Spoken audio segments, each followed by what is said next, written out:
the world. I'm Jonathan Evans. And I'm Ashley Thompson.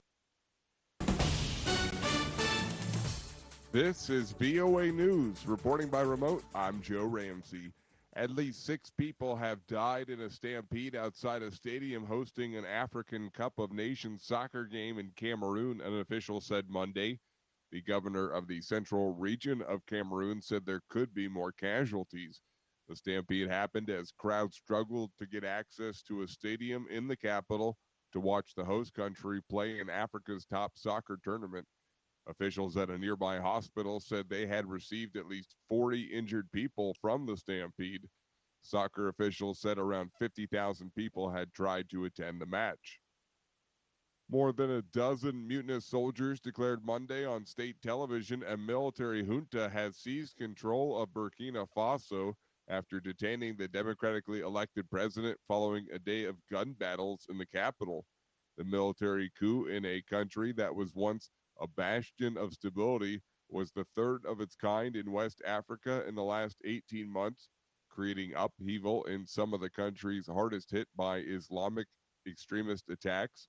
One leader said the soldiers were putting an end to Kabore's presidency because of the deteriorating security situation amid the deepening Islamic insurgency and the president's inability to manage the crisis. It was not immediately known where President Roch Marc Christian Kabore was, and the junta spokesman said only the coup had taken place, quote, without any physical violence against those arrested, who are being held in a safe place with respect for their dignity. Find more on these stories and the rest of the day's news on our website, voanews.com, or follow Voice of America on the VOA mobile app. This is VOA News. NATO said on Monday it was putting forces on standby and reinforcing Eastern Europe with more ships and fighter jets in what Russia denounced as Western hysteria in response to its buildup of troops on the Ukrainian border.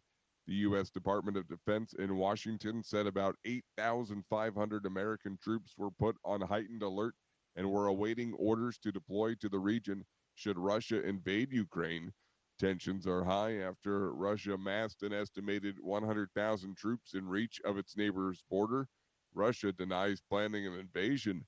The White House said U.S. President Joe Biden pushed for transatlantic unity in an 80-minute secure video call with several European leaders on Monday to discuss the Ukraine crisis. Kurdish-led forces said they raided part of a prison seized by Islamic State fighters in northeastern Syria and forced at least 300 of the militants to surrender on Monday.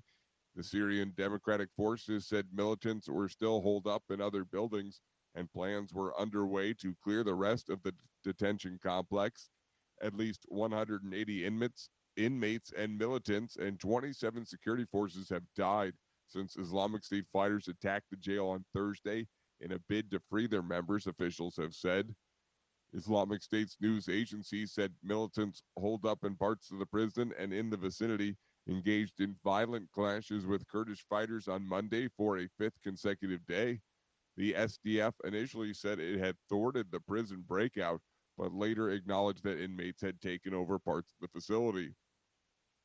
Yemen's Houthi movement, aligned with Iran, launched a missile attack at the United Arab Emirates on Monday that targeted a base hosting the U.S. military, but was thwarted by U.S.-built Patriot interceptors, according to American and Emirati officials.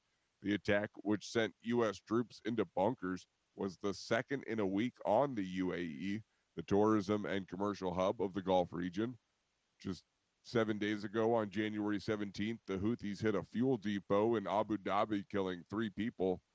The Houthis are battling a Saudi-led military coalition that includes the UAE and have said they aim to punish the Gulf state for backing militias that are blocking their attempts to capture oil-producing regions in Yemen.